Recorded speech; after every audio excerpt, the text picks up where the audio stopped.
What's up, everybody? Last week we got season 23 of Apex. Last season in Split 2, I did a close range and a long range tier list. I did a weapon tier list, a legend tier list, which I've done for this season. I'll link that down below if you want to go check out that video. But today we are going to focus on the long range meta within Apex.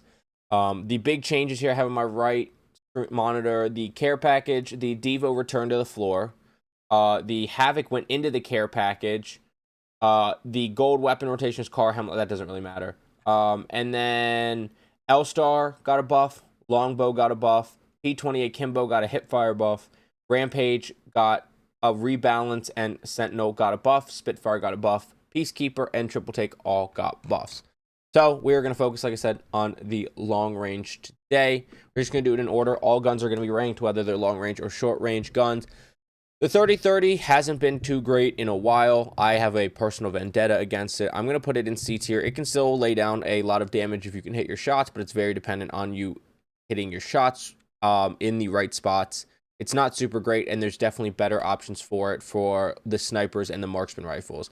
Alternator, it's okay in the mid-range because it's easy to shoot, but it's not doing a whole lot of damage. We're going to put it C, but it'll be like at the bottom of the C. Bowcheck, A tier, hard to shoot, for me at least, but does a lot of damage. It's quiet, it's hard to tell where it's coming from. Bowcheck is very good.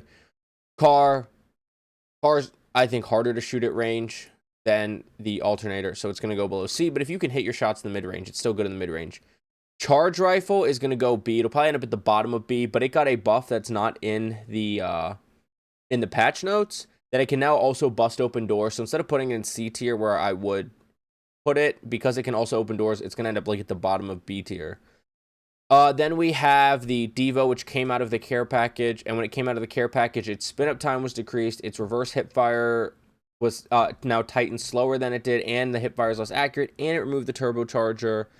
So it's just back to being the regular Devo. We're going to stick that in B tier. I don't think it's that great of an LMG.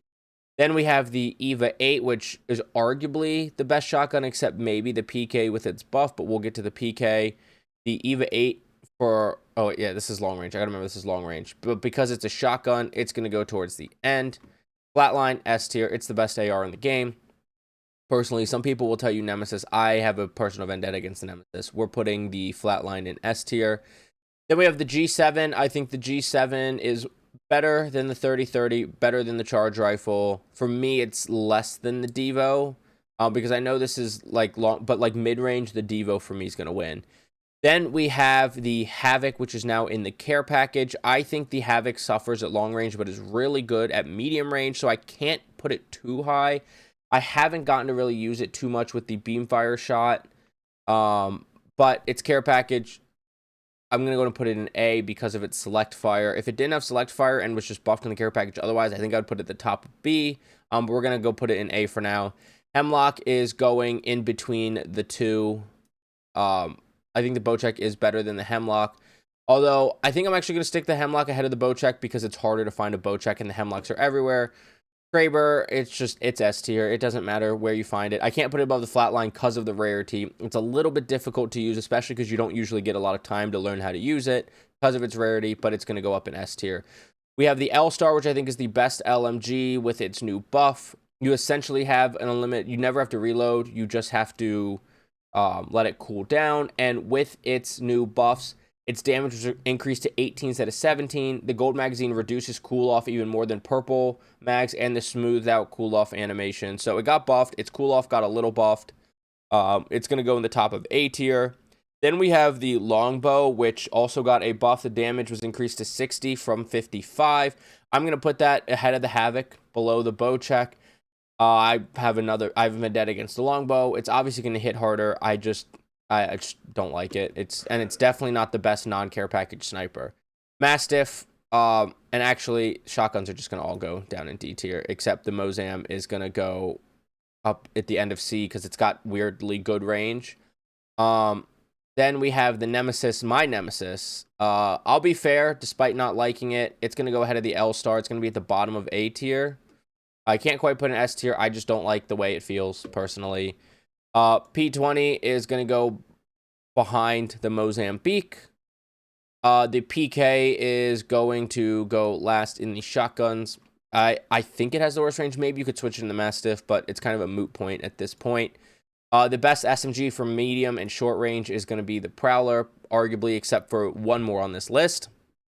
The R3, I love it. It just doesn't have the damage output of the Nemesis. It's super easy to shoot, so I am going to put it at A tier right behind the Nemesis. The R9, another SMG. I'll put it ahead of the car, behind the alternator if it's going to let me. And it's an SMG. You can shoot it to mid-range, kind of. Then we have the Rampage, which also got changes. In its revved state is where it got changes. It increased decay rate, so the thermite wears out faster. Reduced cost per shot, so shooting it doesn't wear out the thermite as fast. Significantly increased energized capacity, so now there is more capacity when you charge with the thermite, so it'll stay charged longer. And successfully charging up Rampage with thermite will also trigger a reload. That all being said, without its thermite, it's kind of brutal to use. It hits hard, but it's got a really slow fire rate and it's kind of hard to use. I'm gonna put it below the Devo, because the Devo doesn't need the charge up. If the Rampage was how it was charged up completely, it would probably be somewhere in A tier, but for now it's gonna go in B. We have the RE45, gonna put it ahead of the P20, but that's it. Sentinel, best non-care package sniper in the game, goes up in S tier. It also got buffed as well. The charging up the Sentinel with boosted loader equipped, which now it can take boosted loader, and within activation criteria will overload the next mag as though it were a boosted reload. Increased energized capacity, increased energized total time, and successfully charging up the Sentinel with a shield cell will also trigger a reload. So all those buffs, plus it just hitting really hard, is going to go into S. I'm actually going to put it ahead of the Kraber because of the Kraber's rarity. If the Kraber was on the ground, it would be switched, obviously. Then we have the Spitfire, which also got a buff. Its damage was increased to 19 from 18. So I think it's better than the Devo and the Rampage. I'm actually going to put it at the bottom of A tier here. Triple Take is the best marksman rifle in the game, in my opinion. I'm going to put it behind. I'm going to put it. I'm going to go and put it ahead of the Hemlock because of its choke speed was increased. Its fire rate was increased as well. I'm gonna go as far as putting it ahead of the L-Star. I don't think there's great LMGs in this game. Then we have the Volt, which is the best mid-range SMG on the list, but it can't go ahead of anything that's actually a medium to long-range gun. So it's gonna be the best non-medium and long-range gun, kind of. Because now we are left with the Wingman, a gun I cannot stand because I'm so bad with it, and that's my own personal bias. But I am gonna go ahead and put it ahead of the Charge Rifle, ahead of the G7, not quite ahead.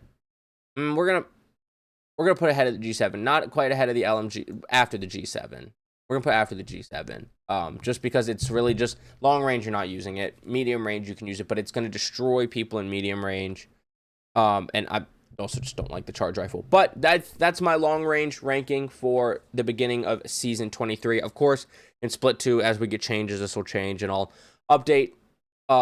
I'll do a new tier list and all that. But those are my long range tiers, long, medium range. Let me know what you think in the comments down below. And please don't forget to like, subscribe, hit that notification bell if you like this type of content and want to see it first. And if you ever want to see me play live, Twitch is linked down below. All my socials are linked down below. My legend ranking is down below. And I'll link this tier list down below if you want to play with it yourself. But thank you so much for watching. I will see you in the next video. And I will see you on Stormpoint, Broken Moon, and World's Edge. Get frying. Have a good day. Bye.